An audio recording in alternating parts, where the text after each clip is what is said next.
Assalamualaikum warahmatullahi wabarakatuh. Selamat datang kuliah Fisika Komputasi, Departemen Fisika FMIPA UI. Di video kali ini kita akan membahas dua hal, yaitu yang pertama adalah interpolasi menggunakan metode Kubik Spline, dan yang kedua adalah bagaimana mengimplementasikan metode tersebut menggunakan fungsi inter P1 dalam Octave. Jadi, kalau kita punya n buah data, contohnya di sini adalah kita punya 7 buah data dari X 0, 1, 2, 3, 4, 5, 6 dan Y-nya. Kita plot grafik seperti ini. Kita bisa melakukan interpolasi polinom. Silakan melihat merujuk ke bab 17.2 dan 17.1 dari Stephen Capra, textbook Stephen Capra. Di situ dia menjelaskan tentang bagaimana metode polinom Newton dan polinom Lagrange digunakan untuk menentukan mencari suku-suku dari interpolasi ini. Nah, seandainya kita punya 7 data, maka otomatis fungsi polinomial yang kita dapat adalah fungsi pangkat 6. Seperti apa bentuknya? Seperti ini. Ini sungguh aneh. Kenapa? Karena kalau kita punya fungsi seperti tadi, maka ekspektasi kita adalah bentuknya mulus seperti ini.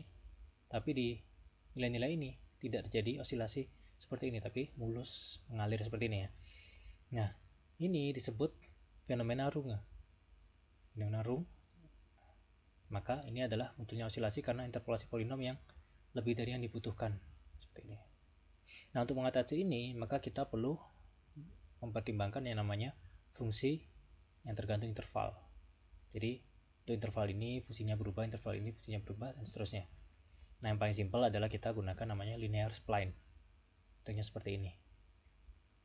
Seandainya fungsinya naik terus, mungkin tidak akan terlalu terlihat aneh. Atau misalnya datanya banyak, maka fungsinya nggak akan terlihat aneh seperti ini. Tapi kalau kita pilih hanya 6 titik aja, maka terlihat aneh sekali.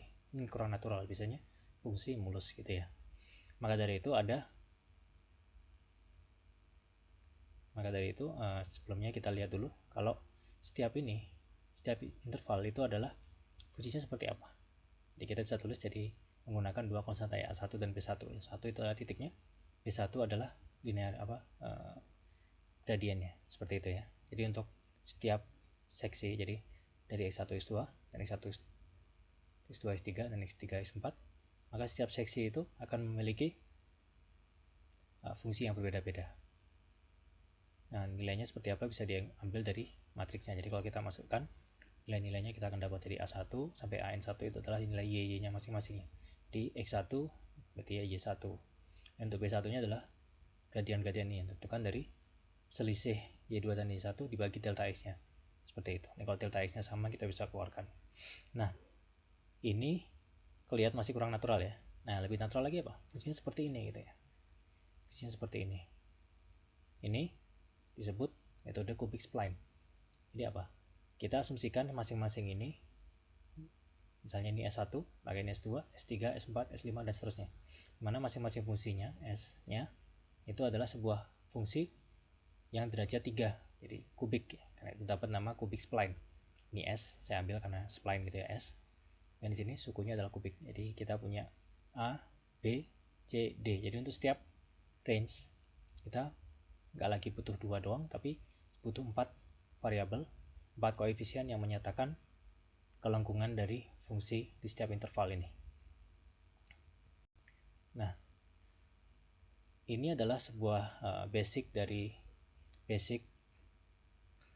metode yang dipakai untuk melakukan interpolasi dalam software-software, dalam program bahasa-bahasa pemrograman. Nah, yang perlu kita hati-hatikan bahwa kalau kita menggunakan Kubik Spline ini, kita perlu memperhatikan syarat batas di ujungnya. Jadi untuk kasus seperti ini, kita perlu melihat batas di ujung sini. Apakah dia batasnya lurus? Berapakah nilai turunan awal di sini dan turunan akhir di sini? Jadi yang harus disamakan antara titik ini, dari titik ini, di setiap titik ini kan ini merupakan pertemuan dua fungsi ya, ini fungsi sini ini sama sini ini. Apa yang harus disamakan, yaitu bukan lagi X saja tapi 3 derajat. Jadi F(x)-nya, F aksen X dan F aksen X ini harus continue. Maka itu yang penting adalah kita lihat ujung-ujungnya, nilai ujungnya berapa sih gitu ya. Tergantung nilai ujungnya berapa, maka kita akan terlihat ada fungsinya sedikit berbeda. Contohnya di sini, kalau di sini adalah dia mengambil f double aksen x-nya sama dengan 0. Sedangkan yang di kanan dia mengambil f aksennya 0. Terlihat dari sini ya, turunan yang di sini hampir lurus, di sini juga hampir lurus. Jadi f aksen di x1 dan f aksen x kanan, x yang di sini sama-sama 0 ya. Nah, di software Octave itu yang dipakai adalah yang kanan. Oleh karena itu kalau kita bandingkan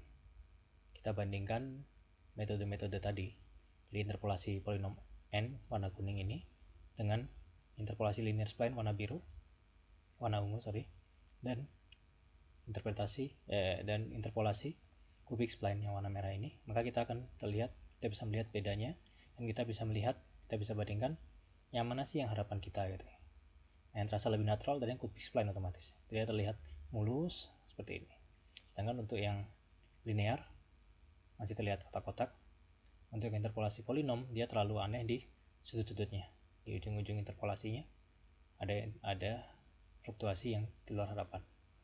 Nah, ini bisa diinterpretasikan menggunakan fungsi interp1 ya. Interp singkatan dari interpolasi satu gitu ya, satu dimensi di x dan y saja. Nah, untuk yang linear spline fungsinya sama-sama interp1. Inputnya sama-sama butuh xy, ini nilai-nilai data yang di awal, xy yang di sini. X1-nya ini adalah kita spesifikkan kita mau ambil range dari mana aja yang kita nilai. Jadi supaya kelihatan smooth, saya pakai 0 sampai 6 menggunakan interval 0,02. Kemudian di sini yang di argumen ke 1, 2, 3, 4, yang keempat ini kita spesifikasi metodenya. Nah, dalam fungsi interp1 ini itu ada banyak metode, tapi yang umum dan yang saya jelaskan di sini adalah dua nih, yang linear dan yang kubik. Selain itu ada macam-macam ya. Di sini linear, sini kubik.